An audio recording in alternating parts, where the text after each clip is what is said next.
Graças e paz, irmãos. Convido a igreja, mesmo assentada, a abrir suas Bíblias no livro dos Salmos. E nós faremos a leitura hoje do Salmo de número 78.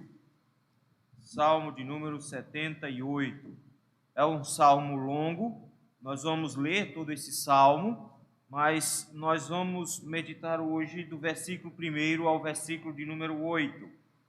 Mas faremos a leitura de todo o salmo para entendermos o contexto dele. Salmo 78. Diz assim a palavra do Senhor. Salmo didático de Asaf. Escutai, povo meu, a minha lei, prestai ouvidos às palavras da minha boca. Abrirei os lábios em parábolas e publicarei enigmas dos tempos antigos. O que ouvimos e aprendemos, o que nos contaram nossos pais, não encobriremos a seus filhos. Contaremos à vindoura geração os louvores do Senhor e o seu poder e as maravilhas que fez. Ele estabeleceu um testemunho em Jacó e constituiu uma lei em Israel e ordenou a nossos pais que os transmitissem a seus filhos, a fim de que a nova geração os conhecesse.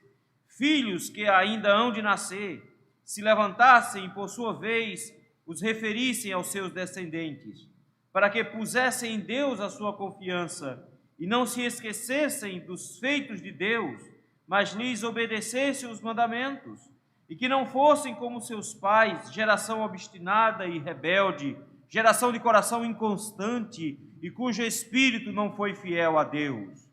Os filhos de Efraim, embora armados de arco, bateram em retirada no dia do combate. Não guardaram a aliança de Deus, não quiseram andar na sua lei, esqueceram das suas obras e das maravilhas que lhes mostrara. Prodígios fez na presença dos seus pais, na terra do Egito, no campo de Zoã.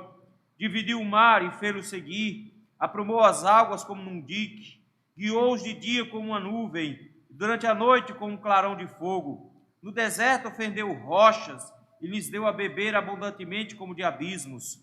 Da pedra fez brotar torrentes, fez manar a água como rios.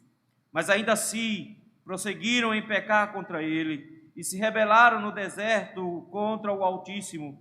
Tentaram a Deus no seu coração, pedindo alimento que lhes fosse de gosto. Falaram contra Deus, dizendo: pode acaso Deus preparar-nos mesa no deserto? Com efeito, feriu ele a rocha e dela manaram águas, transbordaram caudais. Pode ele dar-nos pão também, ou fornecer carne para o seu povo? Ouvindo isto, o Senhor ficou indignado, acendeu-se fogo contra Jacó, e também se levantou o seu furor contra Israel, porque não creram em Deus, nem confiaram na sua salvação. Nada obstante, ordenou as alturas e abriu as portas dos céus, fez chover maná sobre eles para alimentos, e lhe deu cereal do céu, comeu cada qual o pão dos anjos, enviou-lhes ele comida a fartar, fez soprar do céu o vento do oriente, e pelo seu poder conduziu o vento do sul. Também fez chover sobre eles carne como poeira, e voláteis como a areia dos mares. Fê-los cair no meio do arraial deles, ao redor de suas tendas. Então comeram e se fartaram a valer, pois lhes fez o que desejavam. Porém não reprimiram o apetite, tinham ainda na boca o alimento, quando se elevou contra eles a ira de Deus, e entre os seus mais robustos semeou a morte e prostrou os jovens de Israel. Sem embargo, disse, continuaram a pecar, e não creram nas suas maravilhas. Por isso ele fez que os seus dias se dissipassem num sopro, e os seus anos em súbito terror. Quando os fazia morrer, então o buscavam, arrependidos procuravam a Deus, lembravam-se de que Deus era a sua rocha e Deus Altíssimo o seu Redentor. Lisonjeavam-no, porém de boca, e com a língua lhe mentiam, porque o coração deles não era firme para com ele, não foram fiéis à sua aliança. Ele, porém, que é misericordioso, perdoa a iniquidade, não destrói, antes muitas vezes desvia a sua ira e não dá largas a toda a sua indignação. Lembra-se de que eles são carne, vento que passa e já não volta. Quantas vezes se rebelaram contra ele no deserto e na solidão provocaram, tornaram a tentar a Deus, agravaram o Santo de Israel, não se lembraram do poder dele, nem do dia em que os resgatou do adversário, de como no Egito operou ele os seus sinais e os seus prodígios nos campos de Zoã, e converteu em sangue o rio deles, para que das suas correntes não bebessem. Enviou contra eles enxames de moscas que os devorassem, rães que os destruíssem. Entregou as larvas às suas colheitas e aos gafanhotos o fruto do seu trabalho. Com chuvas de pedra lhes destruiu as vinhas e seus sicômoros com a geada. Entregou à saraiva o gado deles e aos raios os seus rebanhos. Lançou contra eles o furor da sua ira, cólera, indignação e calamidade. Legião de anjos portadores de males. Deu livre curso à sua ira. Não poupou da morte a alma deles, mas entregou-lhes a vida à pestilência. Feriu todos os primogênitos do Egito, as primícias da virilidade das tendas de Cã. Fez sair o seu povo como ovelhas e os guiou pelo deserto como rebanho. Dirigiu com segurança e não temeram, ao passo que o mar submergiu os seus inimigos. Levou até a terra santa, até o monte que a sua destra adquiriu. Da presença deles expulsou as nações, cuja região repartiu com eles por herança, e nas suas tendas fez habitar as tribos de Israel. Ainda assim, tentaram ao Deus Altíssimo, e a ele resistiram, e não lhe guardaram os testemunhos, tornaram atrás e se portaram aleivosamente como seus pais, desviaram-se como um arco enganoso, pois o provocaram com seus altos, e o incitaram a zelos com as suas imagens de escultura. Deus ouviu isso e se indignou, e sobremodo se aborreceu de Israel. Por isso abandonou o tabernáculo de Siló, a tenda de sua morada entre os homens, e passou a arca de sua força ao cativeiro, e a sua glória à mão do adversário. Entregou o seu povo à espada, e se encolerizou contra a sua própria herança. O fogo devorou os jovens deles, e as suas donzelas não tiveram canto nupcial. Os seus sacerdotes caíram à espada, e as suas viúvas não fizeram lamentações. Então o Senhor despertou como de um sono, como um valente que grita excitado pelo vinho, fez recuar a golpes os seus adversários e lhe comminou perpétuo desprezo. Assim disso, rejeitou a tenda de José e não elegeu a tribo de Efraim. Escolheu antes a tribo de Judá, o monte Sião que ele amava, e construiu o seu santuário durável como os céus, e firme como a terra que fundou para sempre. Também o escolheu a Davi, seu servo, e o tomou dos redis das ovelhas, tirou-o dos cuidados das ovelhas e suas crias, para ser o pastor de Jacó, seu povo, e de Israel, a sua herança. E ele apacentou, consoante a integridade do seu coração, e o dirigiu com mãos precavidas. Vamos orar? Senhor Deus santo e bendito, grandioso Deus todo-poderoso, louvado seja o teu nome, Senhor, pelo teu amor, graça e misericórdia. Quando olhamos ao Senhor para os teus feitos, que grandiosos, feitos poderosos o Senhor tem realizado, que atos amorosos o Senhor nos tem demonstrado, mas ao mesmo tempo, Senhor, que mesquinhez tem sido aquilo que guarda o nosso coração, que tristeza é contemplar, Senhor, a maneira como nós olhamos a sua graça, como é insistente o nosso coração em buscar o pecado, e nós continuamente tentamos o Senhor. Tem misericórdia de nós, Senhor. Ajuda-nos, ó meu Pai, nesse instante que temos diante de nós a Tua palavra aberta, para que possamos, meu Pai, ter os nossos olhos espirituais abertos também, para que possamos compreender a Tua lei, principalmente, Senhor, aplicarmos ao nosso coração, nossa vida, para que tenhamos assim, Senhor, instrução da Tua parte. É no nome de Cristo Jesus que nós te rogamos. Amém.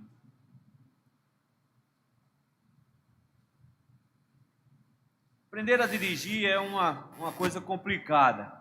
A gente pensa que aprender a dirigir é ruim, porque a gente vai ter que aprender a guiar o carro, acelerar, frear, passar marcha, tudo isso ao mesmo tempo. Até que você vai fazer a prova do Detran.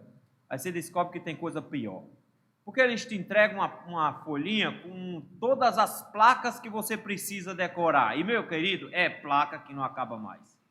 Tem as sinalizações verticais, tem as sinalizações horizontais, você vai ter placa, você vai ter pintura no chão, cada uma delas apontando para um perigo, para uma coisa que você deveria evitar. você vai ter placas de indicação de limite de velocidade, placas de direcionamento, placas de proibição, placas de indicação de destino e por aí vai. E você precisa decorar aquele negócio tudo. É bem verdade que na hora que a gente vai dirigir, algumas delas a gente ignora. Aí tem às vezes um radar para nos lembrar que não deveríamos ignorar, que a gente deveria prestar atenção nessas placas. Mas na nossa vida, queridos, Deus é tão bom conosco que Ele enche a nossa estrada de placas também. A lei do Senhor estão lá para nos dizer qual é a melhor maneira de nos conduzirmos nessa estrada da vida.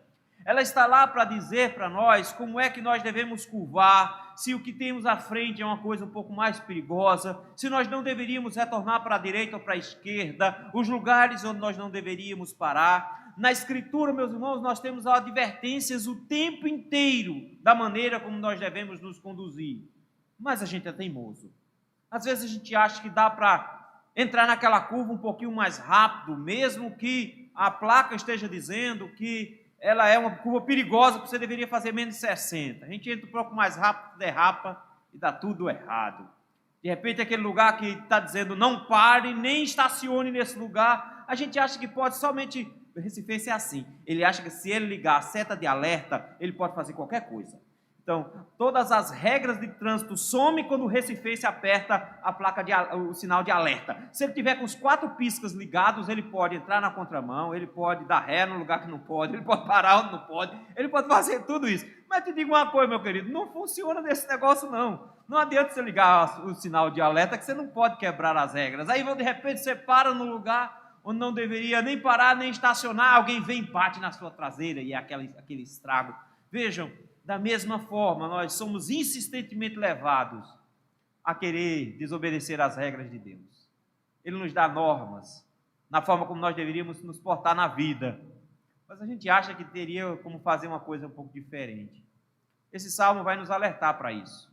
Vai nos mostrar das advertências de Deus, mas como nós somos insistentes em querer guiar a nossa vida sem contemplarmos as advertências do Senhor. O texto de cara diz que é um salmo de Asaf. Nós temos visto muitos salmos de Asaf. Asaf foi escolhido por Davi para conduzir os louvores na casa do Senhor, no templo. Mas não só ele, mas os filhos dele continuaram o trabalho em seguida, e eles organizaram todos os louvores, mas não só isso, eles também são compositores, e como compositores, eles são profetas do Senhor. Eles anunciam a palavra de Deus também, porque eles também são sacerdotes. E esse salmo em especial é interessante. Se você olhar o título dele aí, está dizendo que ele é um salmo didático. Nós já passamos por vários salmos didáticos, salmos de instrução. E em especial esse salmo, o que ele está fazendo é trazendo à tona uma série de instruções que nós deveríamos prestar atenção para a nossa vida. E em específico, o que ele vai fazer aqui é relembrar a história de Israel, mostrando como Deus foi bom, generoso, misericordioso, gracioso com Israel, mas como Israel insistentemente pecou contra o Senhor e o tempo inteiro eles fizeram o que era mal perante o Senhor, de forma que o Senhor os castigava exatamente porque era a consequência lógica de não terem observado as advertências de Deus. O salmo anterior, se os irmãos não estão lembrados, 77, ele trouxe uma série de coisas à sua lembrança, mas ele, ao lembrar dessas coisas, foi para trazer ânimo para o seu coração, para ficar animado, porque ele contemplava a graça do Senhor, a misericórdia do Senhor, e ficava feliz, ficava animado. No 78 é diferente. Ele de novo vai lembrar o passado, mas agora não mais para que a gente se anime, mas em primeiro lugar, para a gente constate como nossa natureza pecaminosa ela é terrivelmente ingrata, de como nossa natureza pecaminosa nos leva a ser rebeldes o tempo todo contra Deus, de como nós o tempo inteiro estamos transgredindo a lei do Senhor e não observando as suas orientações, as suas advertências, mas ao mesmo tempo nos mostra como Deus tem muita paciência conosco, e de como Deus cuida de nós o tempo todo, mesmo nós sendo maus pecadores. Essa não é uma história para ser contada e ficarmos com raiva de Israel e dizer, que povo ruim. Não, essa é a nossa história. O Salmo 78 é a minha e a sua história, nos dizendo, cuidado, vocês deveriam prestar atenção nos alertas que Deus dá, nas advertências que Deus traz. Os irmãos viram que o texto é longo, de forma que nós hoje vamos nos deter aos versículos de 1 a 8. É a parte mais bonita, aliás, é a parte mais calma do Salmo. Em seguida vem um turbilhão de problemas, se bem que eu acho que a última parte é a mais bonita. Mas aqui, de forma interessante, ele vai nos trazer algumas advertências para a vida que nós deveríamos começar a prestar atenção agora mesmo. O texto vai nos trazer pelo menos 3 advertências para a vida. Uma primeira advertência está aí nos versículos 1 e 2. Preste atenção à palavra do Senhor. Preste atenção à palavra do Senhor. Olha como é que ele começa o Salmo no versículo número 1. Escutai, povo meu, a minha lei, prestai ouvidos às palavras da minha boca. Se você prestar atenção, essa estrutura de paralelos aqui, a primeira e a segunda frase basicamente diz a mesma coisa. Escutar e prestar ouvidos é a mesma coisa. De forma que escutar a palavra não é simplesmente vir para a igreja e escutar a pregação. Escutar a palavra não é ficar colocando no YouTube pregação e ouvindo pregação o dia inteiro. Escutar a palavra significa prestar atenção àquilo que está sendo colocado. E prestar atenção não é no sentido de você prestar atenção para decorar ou para aprender. Porque às vezes as pessoas acham que o papel delas aqui na igreja é vir a aprender. Eu estou indo para a igreja porque eu quero ouvir o sermão para aprender. Meu querido, deixa eu dizer uma coisa. Nunca que conhecimento vai te salvar. Só Cristo te salva. Se conhecimento salvasse, Satanás estava no céu, porque ele sabe mais Bíblia do que eu e você juntos. E nem por isso ele é convertido. E o motivo é muito simples, porque conhecer as Escrituras não significa necessariamente prestar atenção a ela. Não significa necessariamente. Porque prestar atenção diz respeito a levar em consideração cada uma dessas palavras, levar a sério cada uma dessas palavras e colocar realmente em vista, colocar realmente em prática. Se lembra quando você era menino, pequeno? A meninada vai lembrar disso agora também. A molecada. Seu pai diz uma coisa para você e você diz o quê? Tá certo, pai. Tá certo, mãe. Aí o que é que eles fazem em seguida? Repetem. Preste atenção. Eu estou te dizendo que é para você fazer isso. Aí o que é que você diz em seguida? Tá certo, mãe. Tá certo, pai. E o que é que eles fazem logo depois? Repete uma terceira vez. Diz de novo. Deixa eu dizer de novo para você. Porque parece que a gente escuta com o ouvido e deixa sair pelo outro. Porque não dá muito tempo, não demora muito tempo. Adivinha o que a gente está fazendo? Exatamente o oposto do que os nossos pais disseram.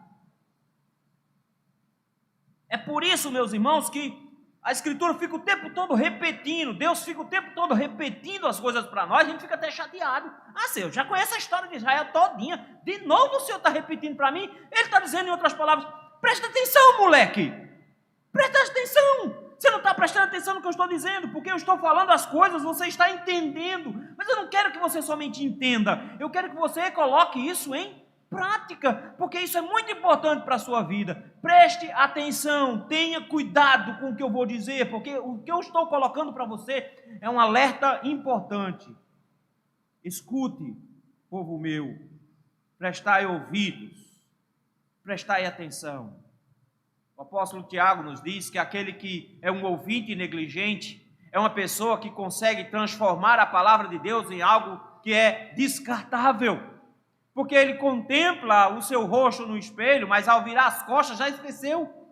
Isso é assustador, queridos, porque Deus pode nos dar alertas o tempo todo e nós ignorarmos cada um deles. Primeira coisa que o salmista de cara já chega para nos dizer é: preste atenção para praticar. Porque se você escuta a pregação, mas não vive a pregação, a sua religião é vã, é morta, é inútil, não faz sentido. Nós temos que ser operosos, praticantes, e não ouvintes negligentes. Mas eu quero que você preste atenção na segunda parte dos 2 versos. Diz assim: escutai, povo meu, a minha lei. Prestai ouvidos o que? A palavra da minha boca. Essas 2 expressões também são paralelas. Mas é interessante que De cara, ele chega e diz: você tem que prestar atenção na minha lei. O termo aqui é duro. Essa aqui é um edito, é uma ordenança direta. Ele não está dizendo que esses alertas aqui são alertas para serem ignorados. Não são alertas do tipo que você pode achar se cumpre ou se não cumpre. Se dá para dar uma arrumadinha ou um jeitinho, como a gente acha que são as normas de trânsito. Ele diz: não, o que eu estou para trazer para vocês é algo que é normativo. O que eu estou para trazer para vocês é uma ordem. A palavra de Deus, meus irmãos, uma vez anunciada na igreja, ela não é para ser tomada como meros conselhos para uma vida boa. Não, meus irmãos, Deus não te dá conselhos para uma vida boa. Deus te dá instruções de vida ou de morte. Ou você escolhe a vida ou você escolhe a morte. E quando Ele coloca diante de você a sua palavra, você precisa entender que Ele está colocando diante de você normas, regras importantíssimas que não podem ser desconsideradas.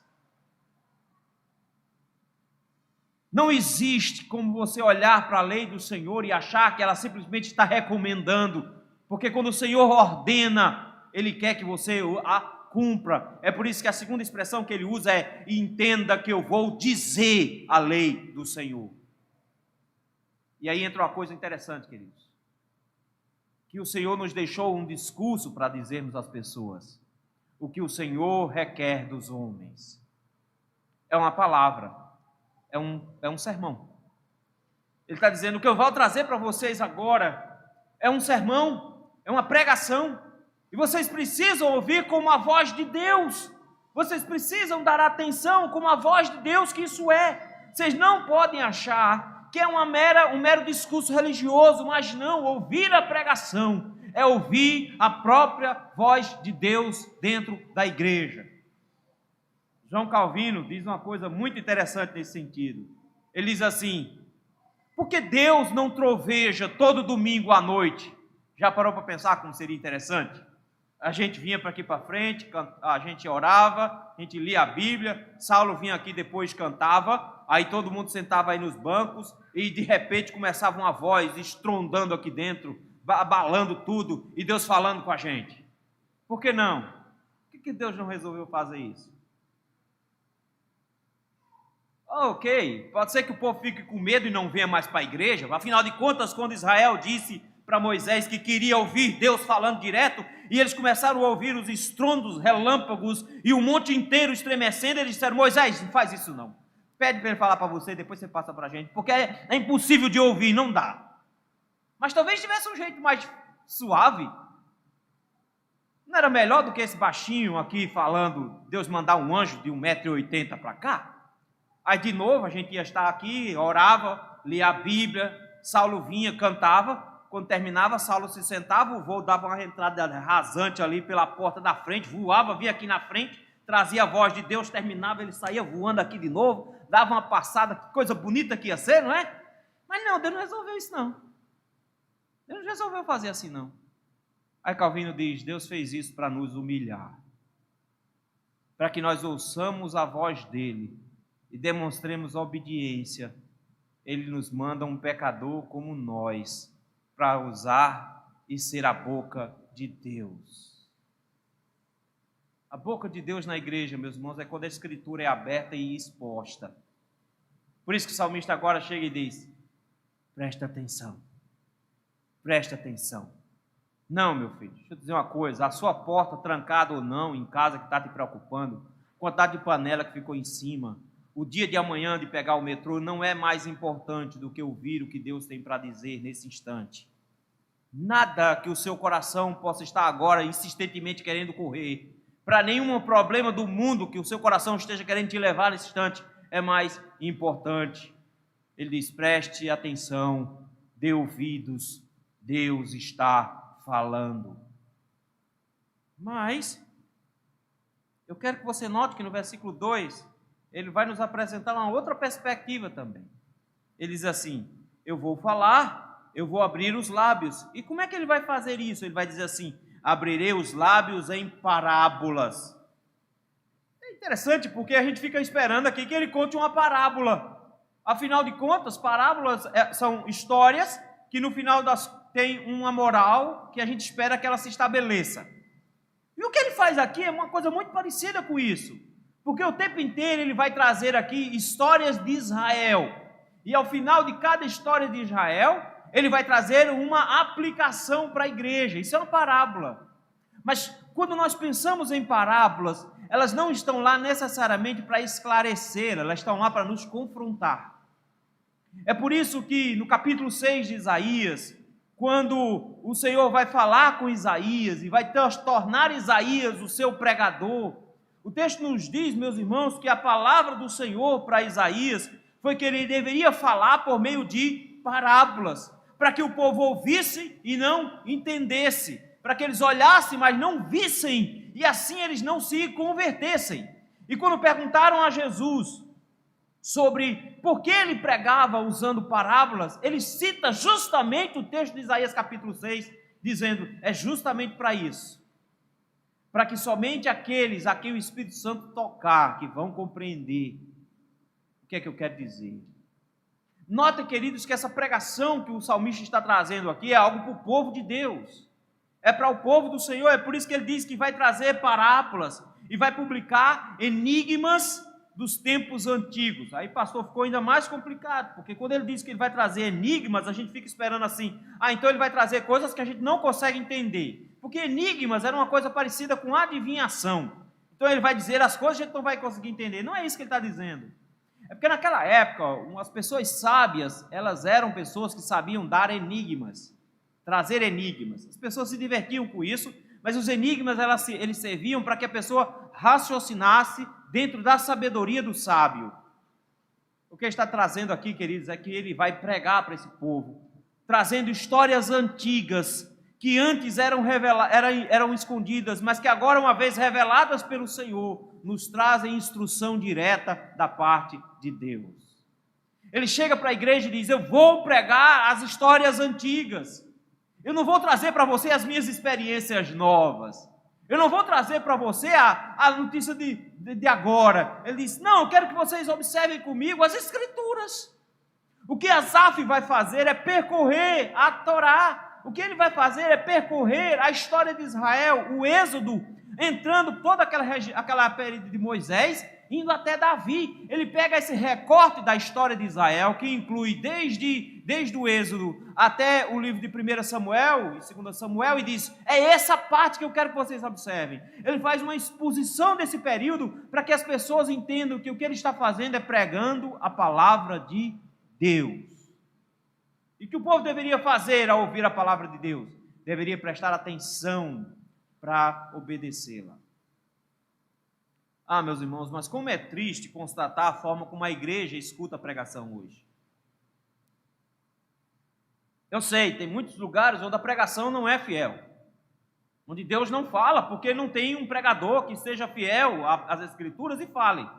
Ele fala de tudo, desde o que ele comprou na feira essa semana, o pneu do carro dele que estourou, ele conta sobre suas experiências pessoais, o que ele acha que foi coisa interessante que aconteceu com ele conta de tudo, menos do que a Escritura fala. Mas em muitas igrejas, irmãos, a Bíblia é aberta. Em muitas igrejas, Deus fala. Mas a grande questão que ele coloca aqui é como é que nós escutamos. Como é que nós escutamos? A gente acha que a única responsabilidade que existe na pregação é do pregador, que ele é que tem que correr atrás. Aí os coitados dos meninos no seminário só falta endoidar. Eu fico botando pesado neles para eles prepararem um sermão. Está esse outro aqui, coitado. Está tentando fazer um faz tempo. É dureza. A gente passa 5, 6, 8, 10, 12 horas estudando para fazer um sermão.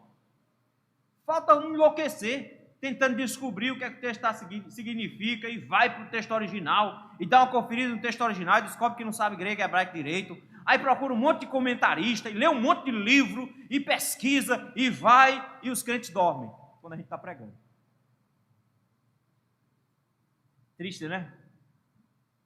E a gente se esforça, porque a gente orou a semana inteira, dizendo, Senhor, eu quero entender a tua palavra, porque eu quero explicar a tua palavra, e eu espero que o povo do Senhor esteja pronto para ouvir a sua palavra. Senhor, usa essa pregação para que as pessoas sejam transformadas. A gente ora a semana todinha, e os crentes, quando termina o culto, eles dizem: quem ganhou o jogo? Quem foi que ganhou? Porque durante a pregação ele estava preocupado, porque Náutico, Sport, Santa Cruz estavam jogando. Essa é a preocupação dele. Ah, meu irmão, minha irmã, a responsabilidade de ouvir a pregação não é, aliás, a responsabilidade pela pregação não é só o pregador. O nosso catecismo maior, na pergunta 160, ele pergunta exatamente isso. O que se exige dos que ouvem a pregação da palavra? E a resposta lá é: o que se exige é que eles escutem e atendam com diligência e com preparação e com oração. Não responda, mas você orou ontem à noite para que Deus falasse contigo hoje? Você está implorando a Deus desde ontem para que Ele falasse contigo hoje? Você tem orado insistentemente dizendo: Senhor, eu preciso ouvir a sua voz, por isso, Senhor, fala comigo. Você tem orado para ouvir a voz de Deus? Você tem ouvido com cuidado, com diligência? Ou você tem sido um ouvinte negligente? Será que o seu coração tem se tornado como uma terra dura, onde a pregação mal é apresentada a você e Satanás já tira do seu coração? Será que você tem tanta coisa para fazer amanhã que você não consegue se concentrar em ouvir a palavra hoje? O grande alerta que o Senhor nos traz hoje, meus irmãos, para a nossa vida, é que nós precisamos prestar atenção na palavra, que nós precisamos prestar atenção na pregação, que o o Senhor nos traz não são meras orientações e recados. O Senhor traz a lei do Senhor, ordenanças para que nós tenhamos uma vida de acordo com a vontade dEle. E por Israel não seguir os caminhos do Senhor e abandonar a pregação e não prestar atenção na voz do Senhor, eles cometeram erros terríveis e pagaram o preço. Ah, meu irmão, minha irmã, nós precisamos novamente aprender a ouvir a pregação, ouvir a palavra de Deus. Prestem atenção, prestem ouvidos à palavra da minha boca, disse o salmista. Primeira advertência para a vida foi: preste atenção à palavra do Senhor. A segunda advertência está aí dos versículos 3 a 6. Ensine a palavra do Senhor. A partir do versículo 3, ele vai falar sobre aquilo que eles já ouviram. Então eu quero que você preste atenção. A pregação dificilmente vai ser uma coisa nova para você. Se você está procurando coisa nova, você está correndo um risco muito grande de cair numa enrascada e alguém te ensinar uma coisa que não está na Bíblia. Porque Deus só repete as coisas e você ainda esquece. Imagina se ele ficasse dizendo coisa nova todo domingo. E ele fica repetindo, ele diz, e a gente já sabe, versículo 3, aquilo que ouvimos e nós aprendemos. Nós estamos insistentemente ouvindo a pregação do Senhor, a palavra do Senhor, e nós estamos ouvindo e aprendendo. Mas só que de repente ele nos lembra no versículo 3, dizendo assim: o que ouvimos e aprendemos e que nos contaram nossos pais. Agora ele coloca, queridos, dentro da família a responsabilidade pela pregação. Ele coloca na pessoa dos pais a responsabilidade da pregação. De onde ele tirou essa ideia? Deuteronômio capítulo 6. Ele disse que quando o povo fosse entrar na terra prometida, eles deveriam insistentemente olhar para as Escrituras e relembrá-la. E quando as crianças perguntassem aos pais sobre o que eram aquelas coisas, aquelas festas e coisas do tipo, eles disseram: vocês devem lembrar as crianças sobre o que é a Páscoa. Lembrem a elas de como nós estivemos no Egito. Lembrem a elas de como o Senhor trouxe pragas sobre o Egito, de como nos livrou da morte por meio do sangue do Cordeiro, nos fez passar pelo Mar Vermelho, nos conduziu pelo deserto e nos trouxe até a terra que Ele prometeu aos nossos pais. Vocês precisam contar aos seus filhos. E é incrível, queridos, que essa expressão aqui, ele diz que é para que a gente pudesse seguir. Mas, de alguma maneira, nós terceirizamos a pregação para os outros. E a gente não consegue sequer pregar para os nossos próprios filhos. Nós não conseguimos instruí-los na palavra do Senhor. E ele chega agora e diz: vocês deveriam instruir os seus filhos, versículo número 4. Veja comigo como isso aqui é sério. Para quem tem filho e para quem ainda vai ter. Olha aí. Não encobriremos aos seus filhos. Filhos de quem? Dos pais lá de trás. Ele está falando dos netos. Já notou isso? Diz: nós não vamos encobrir a palavra para eles. Nós não vamos encobrir a pregação para eles. Nós vamos contar para eles. E não só para eles, versículo 4. Contaremos a vindoura geração. Queridos, o que é a preocupação dele aqui é que a pregação da palavra não esteja limitado a uma geração. É por isso que precisa ser repetido o tempo inteiro. Porque as gerações vão passando. A minha geração já está no finalzinho. A gente já começa... Meu pai dizia uma coisa que era bem preocupante. Ele disse: olha, chega uma época na vida que você tem um monte de amigo. Do nada, todo mundo abandona o futebol para namorar. E aí você descobre que todos os seus amigos estão namorando. É bom. Aí do nada você descobre que todos os seus amigos estão casando. E aí é bom. Aí do nada você descobre que todos os seus amigos estão tendo filho. A gente está nessa fase aqui na igreja, né? Todo mundo resolveu fazer menino ao mesmo tempo. Né? Isso é bom. Eles, o ruim é quando chega uma fase que você começa a ver os seus amigos todos morrendo. Porque aí você descobre que do mesmo jeito que você estava na fila para arranjar uma namorada, para casar e para ter filho, você também está na fila para morrer. Porque as gerações passam. E à medida que elas passam, ele chega e diz: vocês são os guardiões da palavra de Deus. E como guardiões da palavra de Deus, vocês deveriam entregar aos seus filhos. Mas que geração terrível é a nossa, meus irmãos. Que geração terrível foi a nossa. Nós somos uma geração arrogante, pretensiosa. Se você perguntar nas igrejas, essa geração se considera a melhor geração do evangelho de todos os tempos. Nós nos consideramos os mais fortes, os mais bem instruídos, os mais dispostos para a pregação. E nós perdemos os nossos filhos. A maioria das famílias não possui seus filhos na igreja. Nós não conseguimos juntar uma geração. Nós temos famílias inteiras destruídas. Nós estamos vivendo um mundo onde o mundo inteiro está perdido e a gente reclama porque o mundo está perdido e não se toca que é uma falha da nossa geração. Nossa geração não pregou. Nossa geração não foi eficiente. Nossa geração não foi capaz de anunciar a mensagem à nova geração. Temos uma geração nova completamente perdida, destroçada, enfiada no meio das drogas e dos prazeres sexuais. Estão completamente arruinados, caminhando a passos largos para o inferno. Não conseguem nem sequer discernir entre a mão direita e a mão esquerda. Eles já não conseguem nem saber se são homem ou são mulher, mesmo tendo que se sentar ou ficar em pé toda vez que vão fazer xixi. Eles não conseguem nem discernir o que é bonito, o que é feio. Eles não sabem mais nada, eles não conseguem entender nada, eles não conseguem avaliar nada, eles não sabem nem o que presta e o que não presta para eles, e nós só sabemos reclamar dessa geração quando a culpa foi nossa, porque nós não anunciamos a geração vindoura. E o que a igreja estava fazendo? Cantando. A gente estava fazendo louvorzão. A gente estava se divertindo, fazendo quermesse. A gente estava fazendo encontros sociais. A gente estava fazendo isso, se divertindo enquanto igreja, jurando que nós iríamos transformar essa nação com musiquinhas e deixamos de anunciar a palavra do Senhor. E quando não anunciamos a palavra do Senhor, nós destruímos uma geração inteira.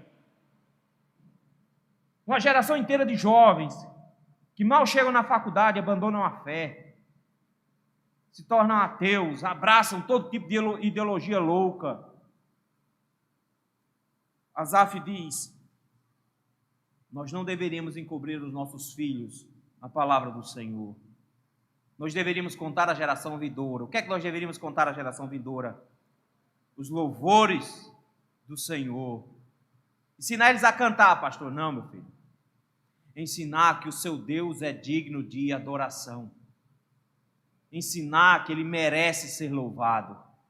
Contar para eles o seu poder. Dizer o tamanho do seu Deus, para que eles se humilhem na presença desse Deus. Terceiro, deveria contar as maravilhas que Ele fez, o tamanho da salvação que Ele operou em nossas vidas. É isso que a gente deveria contar. Nós deveríamos contar que o nosso Deus é digno de louvor, que Ele é todo poderoso e que Ele nos salvou poderosamente. É isso que nós deveríamos contar para eles. Não é tão difícil assim. Não é tão difícil assim. É por isso mesmo que no versículo número 5 ele diz: Deus estabeleceu um testemunho em Jacó. Que testemunho? Versículo 5: instituiu uma lei em Israel. Ele está dizendo: o Senhor deu ao Israel uma pregação. O Senhor deu a Israel uma mensagem. Mas nós achamos que a mensagem do Senhor ela é dura demais, afinal de contas ela é uma lei. E não deveria pregar lei na igreja o tempo inteiro, ficar falando essas coisas duras. A gente tem que dizer que Deus é amor, dar um abraço nas pessoas, acolher todo mundo. É assim que a gente tem que fazer. O texto chega e diz: não, vocês deveriam entender que Deus colocou em Israel uma pregação. Que existe uma mensagem a ser entregada. Que existe uma mensagem a ser pregada. Que o povo de Deus deveria entender isso. Ele colocou na mão dos pais e ordenou a nossos pais que transmitissem aos seus filhos. Até a década de 60, a Igreja Presbiteriana do Brasil era a maior denominação evangélica do Brasil. Até a década de 60. A pergunta que eu faço é porque haviam muitas conversões? Não necessariamente. Até então não havia uma influência muito grande, nem do pentecostalismo, nem das teologias atreladas a apelo, por exemplo. Não. Como era que a igreja presbiteriana crescia até a década de 60? Filho. Nós éramos chamados de igrejas familiares. Recife ainda é assim. Dá uma voltinha nas igrejas de Recife, você vai encontrar um monte de famílias. Família Fonseca, conhecida. Família Ximenes, conhecida. A família Gueiros. Famílias que eram organizadas dentro das igrejas. Essas famílias se expandiam, e os filhos iam se tornando crentes, e os netos iam se tornando crentes, até a terceira, quarta geração. Mas na década de 60, tudo mudou. Começou uma ênfase muito grande no que diz respeito à pregação evangelística para a conversão de crise. E nós esquecemos os nossos filhos. Paramos de contar para eles. Criamos um EBD para fazer esse trabalho, dividimos a família em sociedades internas, colocamos cada um no lugar para ninguém se meter com a vida do outro, o homem de um lado, a mulher do outro, criança do lado, cada um na sua, no seu quadrado. Deixamos que a igreja tomasse de conta, paramos de pregar para os nossos filhos e a consequência foi, nós hoje estamos, segundo o IBGE, naquela cláusulazinha que fala assim, outros. É lá onde a gente se encontra. Porque simplesmente nós abandonamos os nossos filhos. De repente o texto diz assim: Deus ordenou que nós transmitíssemos a lei, o testemunho aos filhos, aos netos. Mas não só, o aspecto aqui não é de transmitir aos meus filhos, aos meus netos, mas transmitir para a geração mais nova. Mas eu acho que o versículo 6 é o que chama mais atenção. Amém. Por que eu deveria transmitir isso para os meus filhos e para as crianças jovens da igreja? Versículo 6. A fim de que a nova geração os conhecesse. É para que essa geração nova, ela precisa conhecer os testemunhos do Senhor. Ela precisa conhecer a Bíblia. Ela precisa conhecer a lei do Senhor, ela precisa aprender a ser serva de Deus, mas não, a gente entupiu nossas crianças de historinha, de contos de fadas, a gente contou para nossas crianças um monte de coisa, ensinamos a elas a serem materialistas. Meu filho, você tem que crescer para trabalhar para ganhar muito dinheiro. A gente ensinou nossos filhos a serem feministas. Minha filha não pode depender de homem. Vá fazer sua faculdade para poder crescer na vida. A gente ensinou os nossos filhos a querer o prazer da vida. Meu filho, vai aproveitar a vida, você é muito novo. Nós ensinamos os nossos filhos o tempo inteiro a pecar. Nós mostramos aos nossos filhos como pecar e paramos de ensinar a lei do Senhor para eles, dizendo: você precisa conhecer o seu Deus. Você precisa saber. A geração que adivinha no versículo 6 precisa que se levante a voz deles e se refiram a eles e aos seus descendentes. Nós precisamos pregar a palavra do Senhor para eles. Está tudo perdido? Não, porque o Evangelho produz mudança. Mas agora nós temos uma advertência muito grande. A lei do Senhor, meus irmãos, tem que ser pregada. Nós vamos pregar a lei do Senhor e nós vamos pregar a providência divina do Senhor em nos salvar e vamos dizer às pessoas isso. O Senhor nos deu um alerta, uma advertência grande hoje à noite. Nós precisamos voltar a ensinar a palavra. Chega de historinhas, chega de contos de fadas, chega de muita conversa e pouca escritura. Nós que estamos aqui hoje à noite somos convidados a pregarmos e a ensinarmos a palavra de Deus. A primeira advertência que nós temos aqui, preste atenção à palavra do Senhor. A segunda advertência, ensine a palavra do Senhor. A terceira advertência, não abandone a palavra do Senhor, versículo número 7. Por que se deve pregar à geração vindoura? Porque a gente tem uma facilidade enorme em esquecer o que o Senhor nos quer de nós. Por que é que o Evangelho tem que ser pregado todo domingo? Porque a gente esquece. E sem o Evangelho, nós não conseguimos santificação, nós não conseguimos viver. Por isso, olha aí, versículo 7. Para que é que eu preciso pregar? Para que é que nós precisamos ouvir a pregação? Ele diz, para que puséssemos em Deus a sua confiança. Note, meus irmãos, que não é possível confiar em Deus se você não ouve a pregação. Afinal de contas, a fé vem pelo ouvir, e o ouvir a palavra de Deus. O texto nos diz, meus irmãos, de forma muito clara, de que nós precisamos ouvir a pregação, porque quando nós abandonamos a pregação, quando nós abandonamos a palavra do Senhor, a nossa fé se desmancha. A gente para de confiar em Deus. A gente para de achar que Deus ele é digno de confiança. E quando eu falo em digno de confiança, de que Ele é fiel, eu não estou falando como as igrejas aí fora dizem que Deus é fiel, não. Porque as igrejas aí de fora dizem que Deus é fiel só nas coisas boas. Eu não morrerei enquanto não se cumprir em mim todas as promessas que um dia Ele fez para mim. Não é isso que o pessoal diz? Por quê? Porque Ele é fiel. Ele vai cumprir as promessas.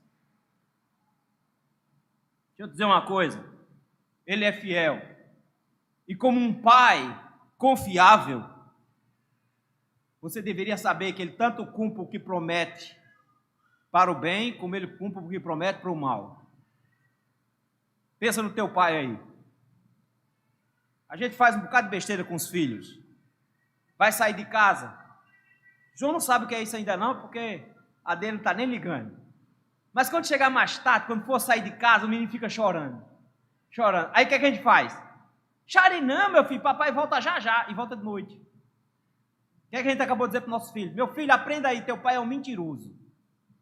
Ele diz para você que vai vir mais já já e só volta de noite. Ele mente. Fica aí, meu filho, que quando o papai vier, papai traz um doce. Aí quando o papai chega de noite, o que é que ele trouxe? Nada. O que é que ele descobriu? Papai é mentiroso. Aí fica reclamando quando você olha para o filho e diz, se você fizer isso, eu vou te dar umas palmadas. O menino diz, oxi, se ele prometeu que vinha cedo e não veio, se ele prometeu que ia trazer o doce e não trouxe, ele está prometendo que vai bater, e viu o que ele vai fazer? Seu pai é mentiroso. É por isso que se você prometer, cumpra para o seu filho. Porque você está ensinando a ele como é que Papai do Céu faz. Se você prometer, não diga mentira para ele não. Estou indo, eu vou voltar de noite, mas eu prometo que eu vou voltar. Beleza? Ele deveria confiar nessa palavra.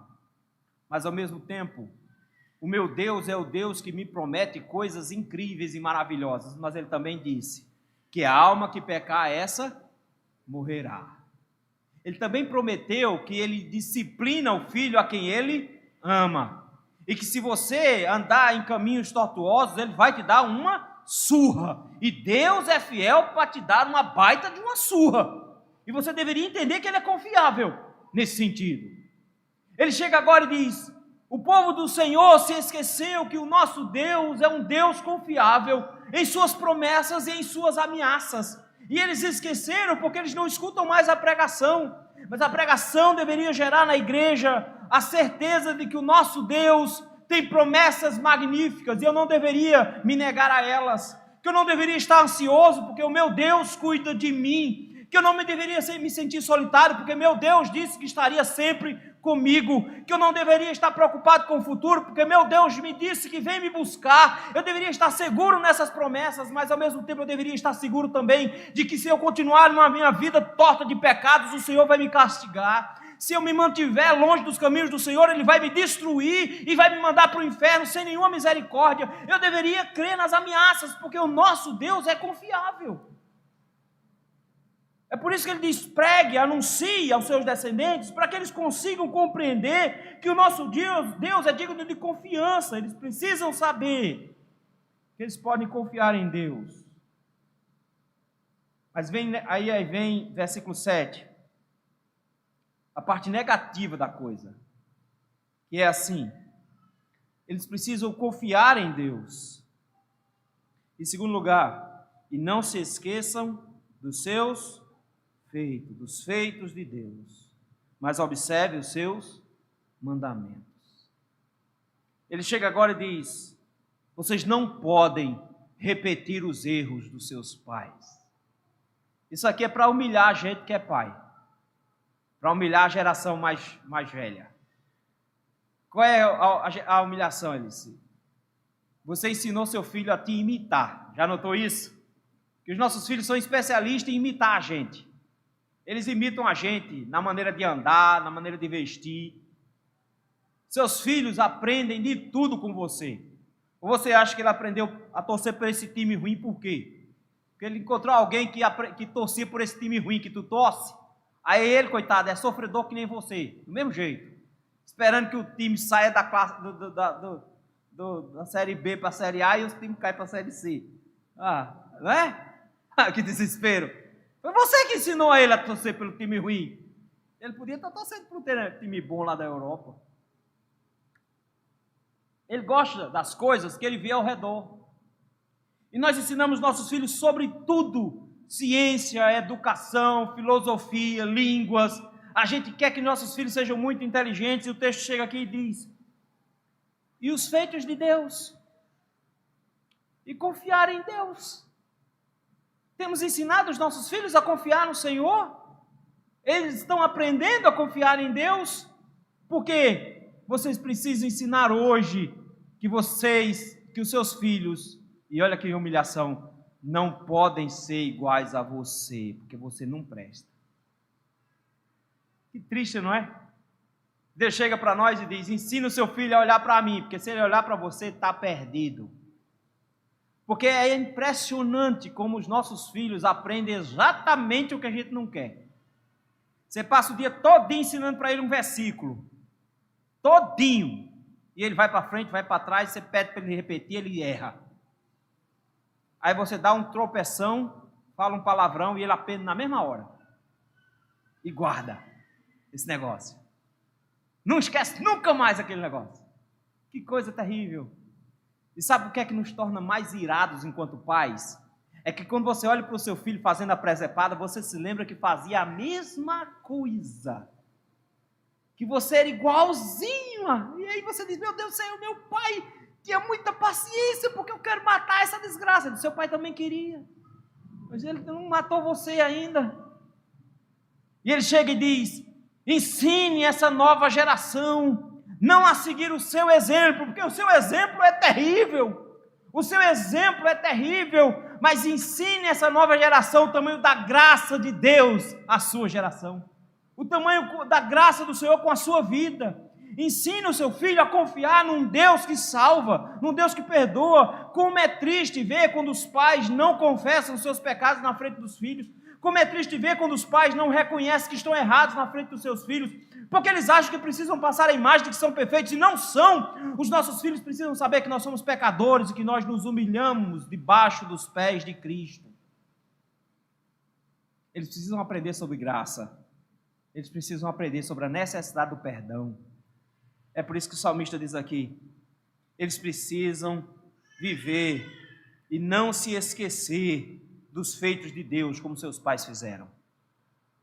Segundo lugar, versículo 8. Não seja como seus pais, uma geração, olha que tristeza, obstinada, rebelde, de coração inconstante e com espírito não fiel a Deus. Ah, pastor, isso foi a geração passada. A nossa geração é uma geração de adoradores. Nós somos especiais. Somos fantásticos. Tem até um grupo novo que nem peca mais. Não, meu filho.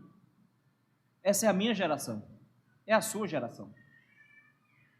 E ele diz, você precisa ensinar a palavra para que essa geração nova não siga os seus passos. Que vergonha é saber que a minha geração não foi um bom exemplo para a geração seguinte. Que a minha geração não foi uma boa característica a ser imitada na geração seguinte. Porque nossa geração, meus irmãos, é obstinada. Nós somos cabeça dura. Nós somos teimoso feito cururu de banheiro. Nós insistimos em voltar para o mesmo lamaçal de onde o Senhor nos tira. A gente faz as mesmas coisas o tempo todo. Nós cometemos os mesmos pecados, os mesmos erros o tempo todo. Ele diz, vocês precisam ensinar essa geração a ser diferente de vocês. Eles não podem ser cabeça dura como vocês. Aliás, eles não podem ser rebeldes como vocês, porque vocês ficam o tempo todo se rebelando contra Deus. Deus manda fazer uma coisa, vocês fazem o oposto disso. Vocês não podem ter um coração inconstante como o de vocês. Ora vocês confiam, ora vocês não confiam. Ora vocês são fiéis, ora vocês não são fiéis. Vocês ficam indo e voltando o tempo inteiro. Vocês precisam ter uma constância em fidelidade. Vocês têm um espírito que não é fiel a Deus. Vocês não andam nos caminhos do Senhor. Vocês não obedecem ao Senhor. Vocês são assim. Por que é que eu tenho que ensinar a palavra? Ele diz, porque você é um péssimo exemplo. Nós somos um péssimo exemplo, meus irmãos. E ele vai provar isso a partir do versículo 9. Ele vai mostrar como Deus é bom e como o povo era ruim, rebelde e obstinado, porque abandonavam a palavra. E quando eles abandonavam a pregação, eles agiam como rebeldes. E nessa rebelião, eles levavam os filhos no mesmo pacote, ensinando tudo que era de errado. Eles se rebelaram contra Deus, reclamando e murmurando. O texto nos diz que Deus tirou-os do Egito, deu água para eles, mas eles chegam agora e dizem, e como é que a gente come? Vamos morrer de fome aqui no deserto. Deus deu pão de anjos, o texto nos diz, mas eles dizem, e o que é que a gente vai comer? Só essa porcaria de dia e de noite? A gente tem que ter outra coisa. E o texto nos diz que o Senhor abriu os céus e trouxe carne para eles, e eles comeram carne, mas eles ainda estavam mastigando a carne quando o Senhor os matou.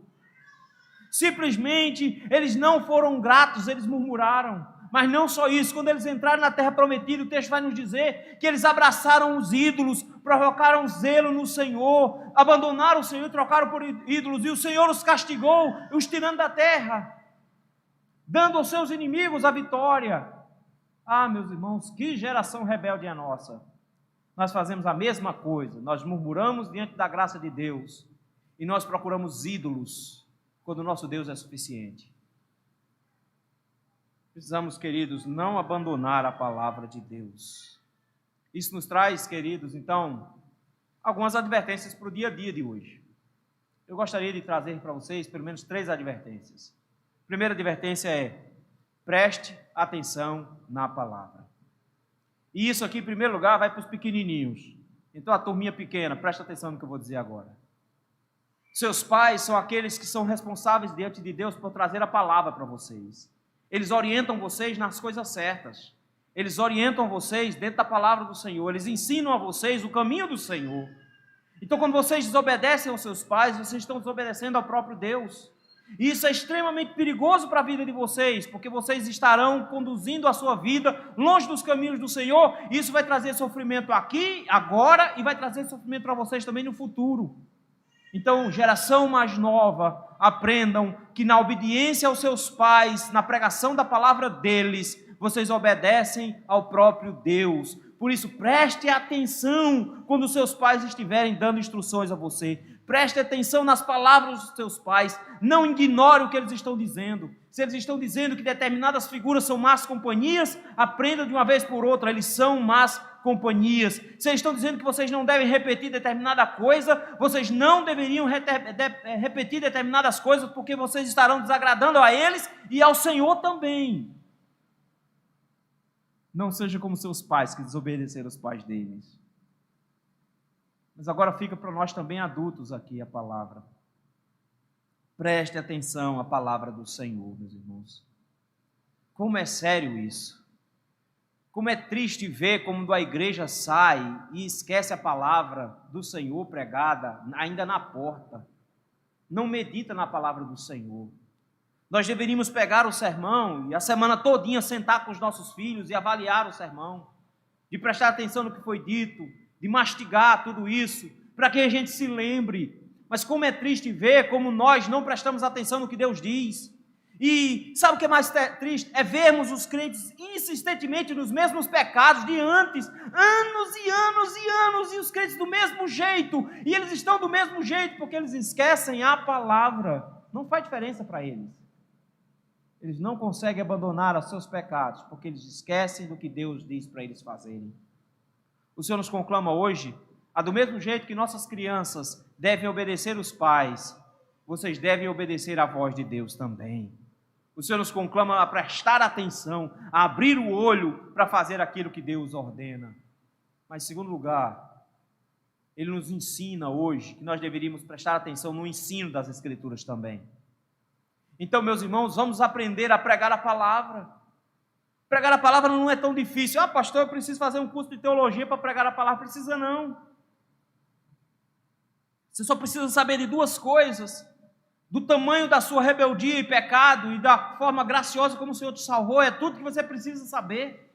Você precisa contar às pessoas quem Deus é e o que Ele fez por você. É só isso que você precisa saber. Se você foi alvo de uma conversão, você foi chamado por Deus para salvar essa geração mais nova. Então, ao invés de ficar reclamando porque eles estão com pince, ao invés de ficar reclamando porque eles estão cheios de tatuagem, ao invés de ficar reclamando porque eles só querem diversão, ao invés de ficar reclamando dessa geração nova, comecemos a pregar a palavra de Deus para eles, para que o Senhor transforme essa geração numa geração que seja salva, diferente da nossa, que se desmantelou e não pregou. Precisamos urgentemente voltar a pregar para essa geração nova. A gente só sabe reclamar, porque é a geração TikTok, mas nós não oferecemos a ele a palavra. Eles estão entretidos com um monte de porcaria, eles não estão prestando atenção em nada, e nós só sabemos reclamar deles e não pregamos. O Senhor nos convida hoje a pregarmos a palavra para essa geração mais nova. Pregar a palavra para essas crianças. E eu não estou falando só das crianças aqui da igreja, não. Pregar a palavra para as pessoas mais jovens que você tem contato. Pregar a palavra para eles, porque o Senhor nos chamou para isso. Para que nós possamos ensiná-los. E aí vem o terceiro desafio, a não serem como nós. Nós não vamos ensiná-los a serem fiéis como nós somos, porque nós não somos. Nós vamos entender que nós não estamos lá para dizer para eles, como uma palmatória do mundo, o que eles estão fazendo de errado. Porque nós também somos ruins.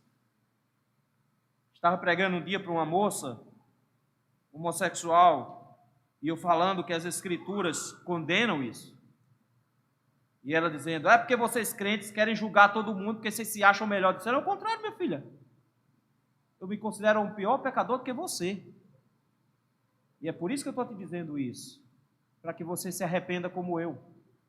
E nós dois possamos, de mãos dadas, entrarmos no céu juntos. Eu não estou dizendo isso porque eu sou melhor do que você. É porque eu sei o lugar onde você está, porque eu já estive aí. E eu sei o que Cristo fez por mim. É isso que a gente precisa dizer para as pessoas, meus irmãos. Nós precisamos urgentemente dizer, não somos nós os exemplos. Nós não vamos abandonar a palavra na hora de pregar. Nós não podemos abandonar a palavra. Na estrada você vai ter um monte de placas, dizendo o que você pode fazer, o que você não pode fazer. Você vai ter sinalização na pista, dizendo velocidade que tem que ir, se pode ou não pode ultrapassar, se pode ou não pode estacionar no lado. Tem um monte de indicações. A Bíblia nos traz um monte de indicação também. um monte de advertências. Cabe a nós seguirmos pelo menos essas 3 hoje. Nós precisamos nos lembrar de prestar atenção na palavra, de ensinar a palavra e de não abandonar a palavra. Que Deus nos abençoe.